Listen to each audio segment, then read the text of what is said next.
Hello and welcome to the Hot News Channel, where we analyze the breaking news. Today is January the 9th of 2026. This week, we're looking at a triad of crises that, when you see them together, they really paint a stark picture. It's a picture of a government operating under a new, very aggressive doctrine. We're seeing extreme unilateral action abroad.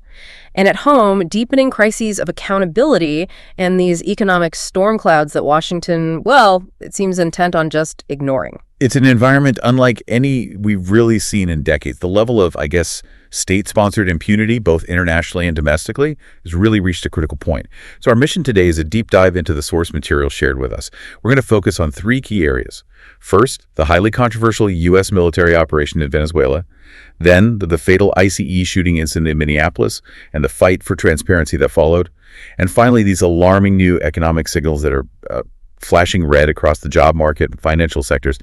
And we really need to stress we are going way beyond the headlines here. We're drawing directly from reports and, detailed commentary from experts who have been tracking these events really closely. We'll analyzing the operational details of that Venezuelan mission, details revealed by reporter Jack Murphy. And we'll also be dissecting the urgent warnings about obstruction that were made by Minnesota Attorney General Keith Ellison regarding how the Minneapolis investigation is being handled. I think we have to start with Venezuela. We just have to. Because the audacity and the sheer speed of this operation, this snatch and grab capture of Nicolás Maduro, it has immediately redefined the limits of U.S. foreign policy.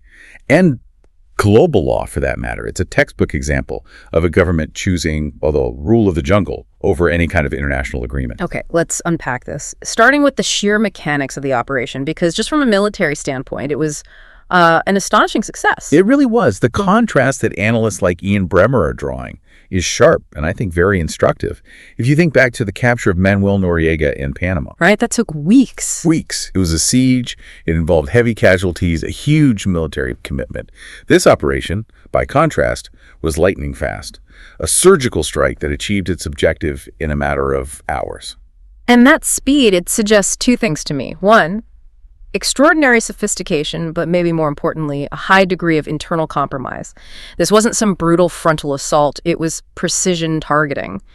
That tells you they knew exactly where to go and, crucially, who to trust on the inside. And that is exactly where the reporting from Jack Murphy becomes so critical. His sources indicate the operation succeeded because of what he described as extensive preparation, and the key phrase here, key defections from within the Venezuelan regime's inner circle. So it was an inside job.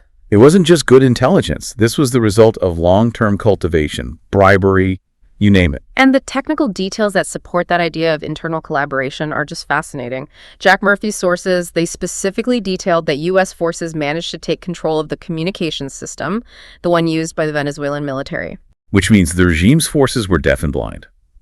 Right at the most critical moment, they couldn't coordinate any kind of response. And there was a cyber element too, right? Oh, absolutely. Sources noted a probable cyber operation. It caused lights to flicker out in the specific area of operation, essentially creating this pocket of technological blackout just before the raid started. We saw similar tactics, if you remember, just before the raid in Abbottabad, Pakistan. The synergy between boots on the ground special operations and this high-end cyber warfare. That's really the hallmark of 21st century military action. And this precision, this flawlessness is why some sources are praising it. They're calling it a beautiful operation. But that very success carries a serious, serious downside, as people like Colonel Larry Wilkerson and some special ops veterans have pointed out. A huge downside. Wilkerson warned that this kind of success dangerously simplifies what are actually incredibly complex geopolitical problems. Special operations forces have effectively become the button that the president can push. For an easy win. Minimal initial casualty risk. High political reward. The critical term that critics are using is special operations porn. That phrase, it sounds provocative, but it's meant to highlight a very real risk. By portraying these complex, violent military actions as if they're these slick, consequence-free tech fixes, it just lowers the threshold for the next intervention and the one after that. Exactly. It completely obscures the massive geopolitical fallout and the long-term instability that a snatch and grab like this creates. The operation might look like a flawless movie script, but the diplomatic and the legal wreckage is very, very real. And that wreckage begins immediately with international law. I mean, the Department of Justice is framing this as a law enforcement rendition based on an indictment. But critics are universally defining it as an unambiguous act of war. Dropsite News was very clear on this. This was not some border patrol action. This was a military strike into the sovereign territory of another nation to kidnap its head of state. And the legal pretext for all of this, the indictment itself, it's flimsy, to say the least. Oh, incredibly so. Aaron Matei was one of the commentators who just tore it apart. He called the charges, which included, indicting Maduro for mere possession of machine guns. Right. He called it specious and baseless. It's just a legal fig leaf designed for domestic cover for what was fundamentally a hostile military intervention. And this action, it signals something really profound about the current U.S. view of the world order. Sources who reference Ian Bremmer and Colonel McGregor argue that this whole operation is a signal. It's a signal that the U.S. is now operating fully in a G0 world. Okay, so for our listeners, let's just unpack that term, G0 world. What does that mean? It means there is no single dominant G7 or G20 group that's setting the global rules anymore. And there's certainly no consensus among powerful nations. It's an environment where international law is just. It's disregarded whenever it's inconvenient for the most powerful actor. The rule of the jungle. Exactly. The president's own stance, as Novara Media reported, is basically that law is subjective. It all depends on your definition. This is the official adoption of the rule of the jungle. If the U.S. can fly into a foreign capital, capture its leader based on these flimsy charges, and face no meaningful legal consequence, then no leader in the world, especially in the Western Hemisphere, can feel safe. Right. So the big question is, why? Why take this huge risk right now? While the official charges focused on narco-terrorism, most of the expert analysis seems to point squarely at financial and material motivations. At its core, this is an oil play. Larry Johnson argues this explicitly. He says the pursuit of Venezuelan oil is the central motivation here. The U.S. objective is to acquire that oil, essentially for free or at a massive discount, to help prop up a struggling domestic economy that desperately needs stable, cheap energy. But just getting the oil isn't that simple, right? The administration needs major U.S. oil companies to invest billions to restart Venezuelan production. They do. And Breaking Point's reported that these companies, they're demanding ironclad guarantees. They want a multi-year policy guarantee, safety assurance, zero political risk. Only then will they commit. And this is where the administration's alleged desperation becomes just staggering. It is. Colonel McGregor shared some insight, suggesting the administration has reportedly promised these oil companies that they will pay for everything at the outset.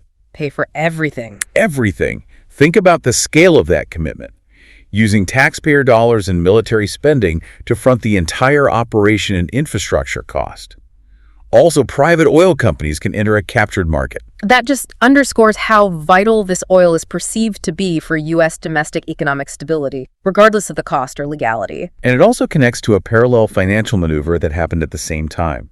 The freezing of Venezuelan assets. Yeah. We saw Venezuela's Vice President, Kelsey Rodriguez, immediately demand Maduro's release. And then, concurrently, Maduro's assets in Switzerland were frozen. Right, and Sean Fu highlights the global significance of that. Switzerland has always been the world's safe haven for wealth, priding itself on neutrality. If the West, including Switzerland, is now willing to freeze the assets of a head of state right after he's been captured, it sends a powerful message. It says the West is no longer a safe haven for foreign wealth, and that prompts global capital to start looking elsewhere, maybe to China or the Gulf states. And there's an even bigger picture here. Alex Craner connects this financial aggression to the massive, unregulated offshore financial centers, the systems that are estimated to hold somewhere between $50 and $75 trillion globally. Trillion. Craner and others call this offshore network the mother of all crimes. And this sanctioned Venezuelan state, it became financially porous, precisely because powerful Western intelligence and financial actors could leverage this offshore system. That's what enabled the internal compromise, the bribes, the money laundering that led to Maduro's capture. So this operation, it might be tied into a larger plan to tackle, or maybe just reroute, the flow of wealth in those colossal unregulated centers. So the military action in Caracas was really just the final act, built on years of financial and intelligence warfare. Exactly. So we have to look at the immediate consequences of this success. Multiple sources, including Breaking Points and Gerald Celente, noted a sense of euphoria in the White House after the capture. And that euphoria is incredibly dangerous. It is, because it risks skewing the administration's entire risk assessment for future conflicts. Right.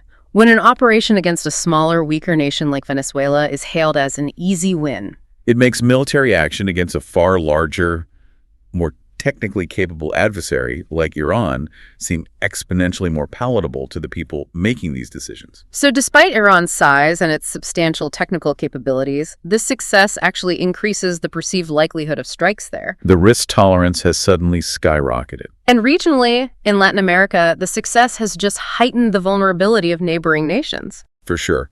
Marco Rubio, who's widely seen as a driving force behind this whole Venezuela action, is now laser-focused on Havana, Cuba, as the next target. That's according to DropSite News. And what about Colombia?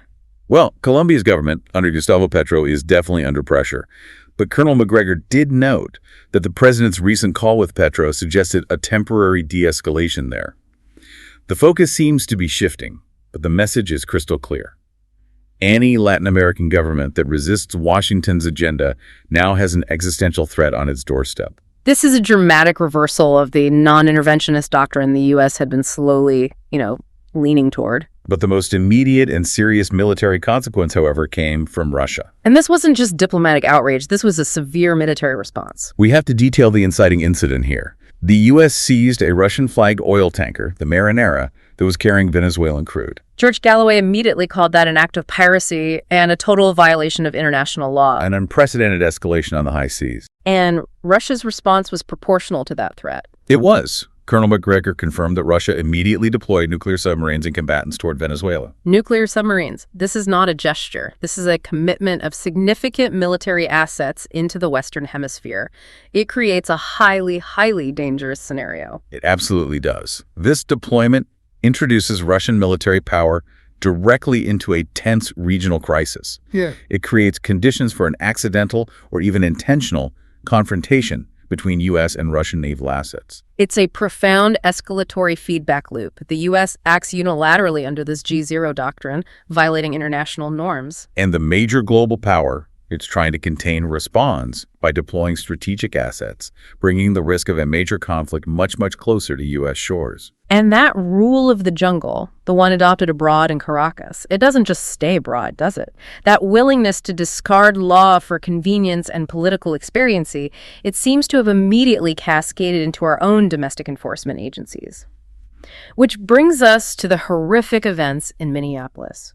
We have to turn our attention now to the fatal shooting of Renee Good by a masked ICE agent. This incident has so rapidly become a flashpoint for discussing federal overreach and agent accountability. Right. The official narrative, the one that was immediately disseminated by the government, claimed that Renee Good was attempting to run over the masked ICE agent with her vehicle. But the video evidence, it tells a very different story. A completely different story. Commentators like Aaron Matei and reports from Breaking Points have analyzed it, and it sharply contradicts that official claim. If you analyze the footage frame by frame, it shows Renee Good backing up and turning her car wheels sharply to the right. She was trying to get away. Clearly attempting to flee the scene, to escape the confrontation, not trying to use her vehicle as a weapon against the officer. Matei described this immediate lethal response as an unjustified use of force. And the circumstances surrounding the agent himself also raise these massive questions about training and identification. The agent who fired the fatal shots was masked. He lacked any visible badge or identifying number, and, maybe most alarmingly, he reportedly had only 47 days of accelerated training. 47 days. So you have this combination, lack of transparency, minimal training, and lethal force used against an unarmed person trying to flee. That already points to a systemic failure. But the political response that followed was, I think, even more disturbing. Absolutely. The president, J.D. Vance, Kristi Noem, They didn't wait for any kind of investigation, not a minute. They immediately took to social media to publicly exonerate the officer and, crucially, to prejudge the victim. They immediately declared Renee Good a domestic terrorist. That rapid, high-level political defense, it just sets a truly dangerous precedent for agent impunity. The message is so clear. Federal agents acting under these controversial circumstances will get full political cover no matter what the facts say. And J.D. Vance, in particular, has become the most vocal defender of the action. Analysis from the Young Turks suggests he's defending the killing 100 times more than Donald Trump. For Vance, this issue is seen as politically safe. It's a way for him to champion his base and signal aggressive federal enforcement. But the real crisis of justice here, it centers on what happened immediately after the shooting, the obstruction of the investigation. That's right. The planned joint investigation between local officials and the FBI was abruptly canceled. The FBI just took full control. And that move is being widely, and I think reasonably, interpreted as a political cover-up. It seems designed specifically to block local accountability, to block any kind of state-level prosecution. It is. If the federal government controls the entire case, they can ensure the agent is not indicted, or they can claim the agent was acting under federal authority, which could preempt state charges entirely. It creates this firewall against any real judicial scrutiny. And this brings us right to the urgent warnings issued by Minnesota Attorney General Keith Ellison. He was very direct about the consequences of this kind of obstruction. He was. Attorney General Keith Ellison stated that any action by federal authorities that frustrates or undermines a fair, transparent investigation will inevitably make the final result look simply like a whitewash. Or a cover-up. Or a cover-up of nefarious bad activity. His point isn't just about justice for the victim, but it's about maintaining public faith in the legal system itself. Right. If the process is opaque, the outcome is irrelevant. It will always be perceived as compromised. And Ellison is just trying to hold the line on responsibility, insisting that due process has to happen before anyone draws conclusions, which is the fundamental opposite of the political prejudgment we saw on social media. And this domestic crisis is so deeply connected to the foreign policy we were just talking about. It is. When unchecked violence abroad, like the celebrated snatch and grab in Venezuela, is normalized and lauded by the highest levels of government, it desensitizes the entire nation to violence at home. Sources like Tucker Carlson's newsletter and the Young Turks both highlighted this exact concern. The normalization of bloodshed is eroding the nation's character, potentially making U.S. society look like monsters in the eyes of the public, both here and around the world. So the call for accountability here is just fundamental. We have to demand an open, transparent indictment and judicial process. That's the minimum. As Breaking Point's argued, the essential debate over self-defense versus excessive force belongs before a jury, a place where evidence can be properly assessed within the justice system, not decided arbitrarily by politicians on social media who are just looking to score points with their base. The system itself is being weaponized to shield the state from its own excesses. And this overarching theme of unilateral action, of ignoring international norms, it just continues to define U.S. engagement on other fronts. We're seeing it in the escalating conflict in Ukraine, and with this serious systemic threat to the NATO alliance itself, stemming from an audacious move concerning Greenland. Okay, let's look at Ukraine first, specifically Russia's recent military escalation. Russia launched its second Oreshnik missile strike, and the target was highly strategic, a massive gas storage facility near Lviv. And Alexander Mosher has detailed the significance of this target. This one facility held 50% of Ukraine's stored natural gas. And it also serves as a crucial transit point for European customers. So destroying it cripples Ukraine's energy reserves for the winter. And it sends a very clear message to Europe about the ongoing costs of supporting Kyiv. But the truly worrying detail here is the missile they used, the Oreshnik. Right. Gilbert Doctorow and Alexander Mercouris both stressed that this missile is being touted by Russia as, well, invincible. It's a new generation weapon that apparently cannot be stopped by U.S. Patriot systems or any known NATO air defense systems deployed in the region. So if a major strike package can just penetrate NATO air defenses with impunity, that fundamentally shifts the balance of military power. It makes the conflict unwinnable for Ukraine in the long term. This one successful strike completely destabilizes the entire negotiation framework. It makes the demands coming from the West look completely divorced from military reality. Absolutely. We're hearing calls, specifically from European capitals, for a post-conflict Ukrainian army of 800,000 men, new ironclad security guarantees. Critics like Alexander Mercouris and Colonel Jacques Baud are just dismissing this as absolute fantasy. Because it is. The Ukrainian military is currently collapsing under Russian pressure. It's not preparing for some massive expansion. The reality is that Russia is hardening its position based on its military superiority. They're not agreeing to ceasefires, and demanding security guarantees when you're losing is a non-starter. Especially since NATO expansion was cited as a core reason for the conflict in the first place. The military solution is dictating the political outcome, and the West seems unwilling or unable to acknowledge that. Okay, so let's shift to the crisis within NATO itself. Greenland. The U.S. push to acquire Greenland, which started as this bizarre diplomatic idea, is now being framed with genuinely aggressive unilateral rhetoric. It is. Colonel McGregor quoted high-ranking officials who are openly calling the U.S. the dominant military predator, who will take that too. Stephen Miller reportedly made it abundantly clear on national television that Greenland is firmly in the administration's crosshairs. This isn't diplomacy. This is a declaration of intent to seize territory from an ally, Denmark, regardless of global law or alliance agreements. And this predatory intent, as Sean Fu and Gilbert Doctorow explained, is what has NATO allies freaking out. Of course they are. The threat is existential to the alliance because it confirms that the U.S. views its allies not as partners, but as resources to be exploited or stripped when it's convenient. And the European response has been a direct ultimatum, which confirms how severe this rift is. A very direct ultimatum. If the U.S. proceeds with this unilateral taking of Greenland, some European nations are threatening to retaliate by confiscating major U.S. bases across the continent. They're citing strategic locations like Aviano in Italy, Ramstein in Germany, and demanding the immediate return of U.S. troops to the U.S. This is being framed as a potential end of NATO. So the U.S. acquisition of Greenland could literally lead to the collapse of the entire post-war Western security structure. But the response from some allies has been criticized as appeasement. Right, take the UK's Keir Starmer. Daniel Davis Deep Dive criticized his stance as explicit appeasement. Starmer is prioritizing a Ukraine peace deal, which he needs for political optics, over directly challenging the U.S. on Greenland. He refuses to say, just straightforwardly, that any American attempt to seize or take control of Greenland is unacceptable. It signals that European unity is just breaking under American pressure. And that highlights the horrific dilemma that Europe is facing. Either accept humiliation, allowing an ally to steal territory from a partner nation, or trigger the catastrophic collapse of NATO by evicting U.S. forces. And the most likely scenario, according to some of these analyses, is quiet pressure on Denmark to accept an overwhelmingly large buyout offer. We're talking maybe tens of billions of dollars.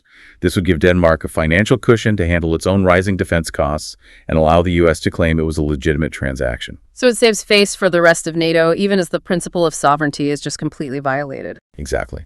And finally, we have to connect this aggressive unilateralism to the U.S.-China economic context, because despite all the extreme geopolitical posturing against China, the U.S. economy remains deeply dependent on technology.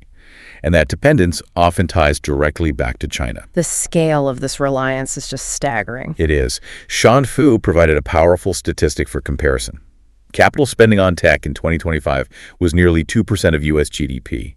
That is nearly double the combined total cost of the Manhattan Project, the Apollo missions, and the entire interstate highway buildup. Wow. The entire U.S. economy is now built on this immense, constant technological expenditure. And the stability of that core tech narrative, it hinges significantly on one player, NVIDIA revenue, specifically their ability to sell advanced semiconductors. Right, and we're getting conflicting reports regarding the chip war. China may approve imports of NVIDIA's crucial H200 chips soon. But we have to remember, China operates as a command economy. The central government maintains ultimate control over national security industries like semiconductors. So China is delicately balancing its own domestic demand for advanced tech with its broader national strategy to achieve self-sufficiency. And that balance gives China significant leverage over the U.S. tech narrative. It forces Washington to walk this tightrope between restricting access and maintaining crucial trade flows. The tech war is a two-way street. Interdependence complicates unilateral action. So while Washington is burning all this political capital and, trillions of dollars on global unilateralism, seizing oil, threatening allies, We are seeing these increasingly worrying signals that the domestic economic foundation is collapsing. The instability abroad is just mirrored by systemic decay at home. The U.S. job market in particular is signaling severe distress. World Affairs in Context detailed how the market is collapsing in slow motion. And this isn't the dramatic sudden mass firing like we saw in 2008. This is a dangerous, sustained pullback by employers on hiring. Great, and let's clarify what a slow motion collapse means for you, our listener. It means if you lose your job right now, finding a comparable new role is exponentially harder because employers just aren't expanding. The engine of job growth, which had been driven by people quitting for better opportunities, is just seizing up. And the hard metrics, the data from the Bureau of Labor Statistics, confirm this deepening weakness. Job openings fell to 7.1 million. That's the lowest level in over a year. And maybe more crucially, the unemployment rate unexpectedly jumped to 4.6%. And that 4.6% figure is a really significant data point because it already surpasses the Federal Reserve's own public forecast for the year-end peak unemployment rate. They had optimistically projected it would only hit 4.5%. Which means the Fed's economic projections are already outdated. The downturn is progressing faster and deeper than officials were publicly anticipating. That combination of slowing hiring, weak job creation, and eroding economic confidence is what makes economists extremely nervous about systemic risk. Employers are just waiting. They're unwilling to expand or commit because of this massive policy uncertainty and global volatility. And amplifying the systemic risk even further is the real estate sector. Gerald Celente highlighted these extremely high vacancy rates in commercial real estate, and they pose a direct threat to the financial system. We're not talking about small increases here. We are seeing alarming numbers. Commercial office building vacancy rates are approaching 28% in Dallas and a staggering 40% in Louisville, Kentucky. 40%.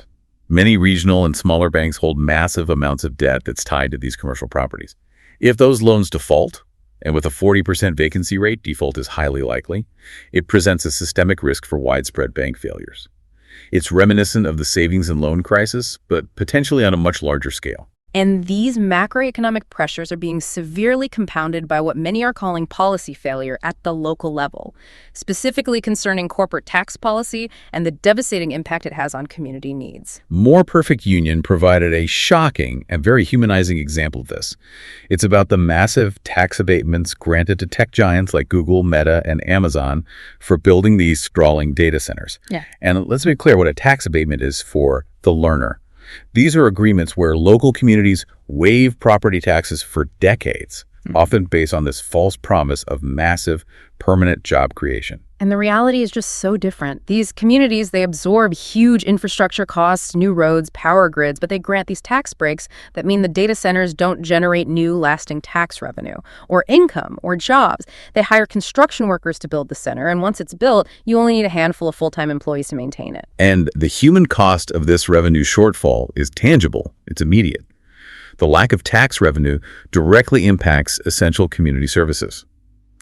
More Perfect Union cited an example of a community that could no longer afford a full-time aide for an autistic child. Because of the lack of tax revenue from these massive untaxed corporate centers. That one anecdote just makes the whole abstract discussion of property tax waivers brutally real. Local communities are left worrying about basic services, safe school buses, adequate police coverage, while multinational companies profit massively from localized corporate welfare. And this systemic financial strain is then massively worsened by Washington's focus on military spending.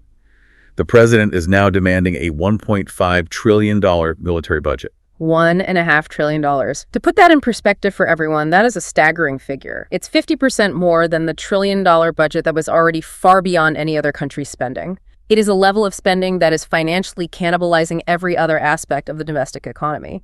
And Colonel Larry Wilkerson and Gerald Celente both issued severe warnings about the consequences of this massive, unwarranted reallocation of funds.